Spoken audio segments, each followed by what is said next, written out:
Glimmerlocks wasn't like other unicorns. Her mane sparkled with tiny stars. One day I'll fly to space, she dreamed. And one night, as she gazed at the moon, a spaceship crash-landed in the meadow. Out tumbled 3 fluffy pandas in silver suits. "We're lost," the biggest panda sniffled. "Can you help us get home?" Glimmerlocks stamped her hooves. "Hop on." With a burst of magic, her horn glowed bright, and together they soared into the sky, weaving past comets and glowing moons. But then a shadow loomed. "A space dragon," gasped a panda. Glimmerlocks narrowed her eyes. Hold tight. With a swish of her shining tail, she left a glitter trail so dazzling the dragon blinked in awe, giving them just enough time to zip away. "Thanks, Glimmerlocks," the pandas cheered as their home planet twinkled ahead. In a dusty attic, Dostella found a pair of old sneakers glowing faintly under moonlight. She slipped them on, and they hummed. Suddenly, she floated an inch above the floor. "Cool," she laughed, twirling. But then, the sneakers sprinted out the window.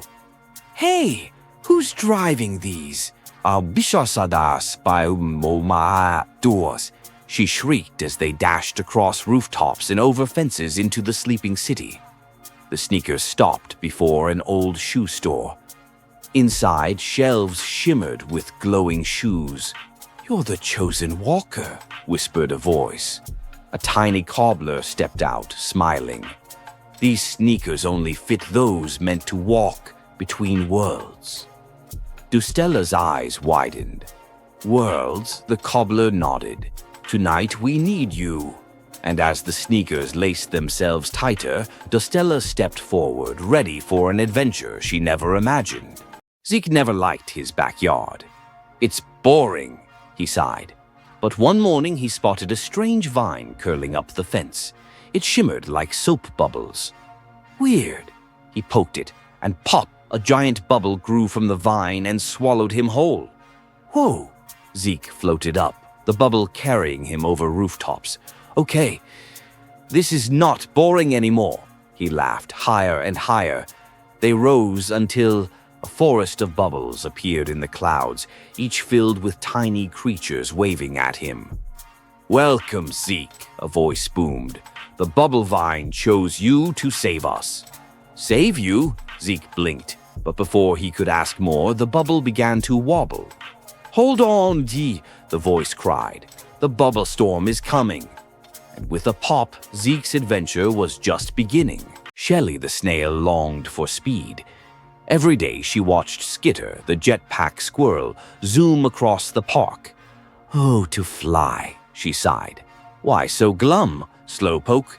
Skitter grinned, zipping by. "I wish I could go fast," Shelly said. "Hop on," he said. "But I'm a snail."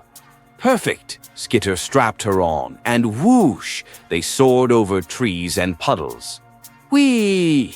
Shelly cheered. Suddenly, jammed controls. Spiraling down, Skitter panicked. Shelly stretched out, splat, and caught a lily pad, gliding them safely down. "Whoa, Skitter said. "You saved us." Shelly smiled. "Slow and Steady's got moves too." Far beyond the hills stood the spiral tower, twisting high into the clouds. No one dared climb it, except Starzell. "Inside is a wish," she whispered, clutching her lantern.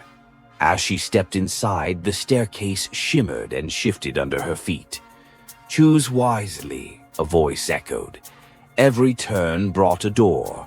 One to treasure, one to adventure, one to answers. Starzell hesitated, then followed the faint sound of music. Up and up she climbed, until she reached a tiny window at the very top. There she found herself playing a song on a golden flute. "The wish was always inside you," the voice smiled aghast. Starzell laughed, feeling light as air. As she played, the tower's walls unfolded into bridges of light, leading to dreams she never dared imagine. High above the mountains lived a shy cloud named Puff. He watched big clouds make thunder and lightning. I could never do that, he sighed. One day the sun said, "Puff, the garden below needs rain. Can you help?" "Me, I'm too small," Puff said nervously. "Please," the sun smiled. Puff floated down, took a deep breath, and let out a soft drizzle. Flowers perked up. Trees smiled. "More, Puff," said the sun. He rained just enough to refresh the garden. Back home, the big clouds cheered. "Look who made rain today." And Puff felt big for the very first time. Tinsel the elf and Twinkle the kitten peered over the edge of Candy Canyon. "We've got to find the missing gumdrop crown," Twinkle meowed, "before King Caramel or Guillermo wakes up." Tinsel adjusted her peppermint-striped hat. "Let's rappel." They slid down licorice ropes, dodging cotton candy clouds and marshmallow boulders. Suddenly, a licorice snake hissed. "No one passes without a riddle?" "We don't have time," Tinsel cried, but Twinkle purred, whispering the answer in its ear. The snake smiled and slithered aside. Deeper into the canyon they raced until there it was. The gumdrop crown sat atop a chocolate stalagmite. Carefully, they lifted it, just as the sun rose. "Quick," Tinsel giggled, "back to the castle." And as they placed the crown on the king's head, he stirred and smiled, none the wiser to their sugary adventure. In a dusty thrift shop, Milo found a strange blue coat hanging in the corner. "Try it on," the shopkeeper winked. As soon as Milo slipped it over his shoulders, the coat purred and lifted him an inch off the ground. "Whoa, it hovers," Milo grinned. "Where would you like to?" the coat whispered. Milo thought hard. "Somewhere no one's been before." With a flutter, the coat soared out the door, over streets past clouds, higher and higher. They zipped through rainbow storms and cotton candy skies until they reached a floating island with doors hanging in midair.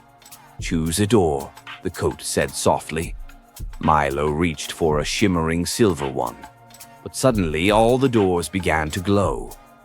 "Each leads to a different adventure," the coat whispered. "But you can only pick one tonight." In the heart of Willow Jungle, fierce Roarclaw the tiger prowled, feared by all. But one day something tiny landed on his nose. A bumblebee.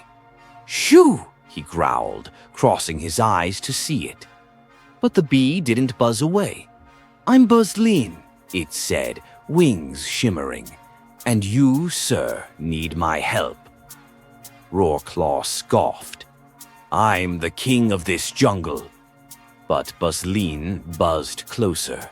"A storm's coming, a flood, and only I know the way to higher ground." Thunder rumbled in the distance. Roarclaw hesitated, then nodded. "Lead me." And so the mighty tiger followed the tiniest guide, weaving through secret tunnels and hidden paths as the skies darkened. Behind them, water rushed. Ahead, hope glimmered. "Why are you helping me?" Roarclaw finally asked. Buzzleen smiled. "Because even the strongest need a friend."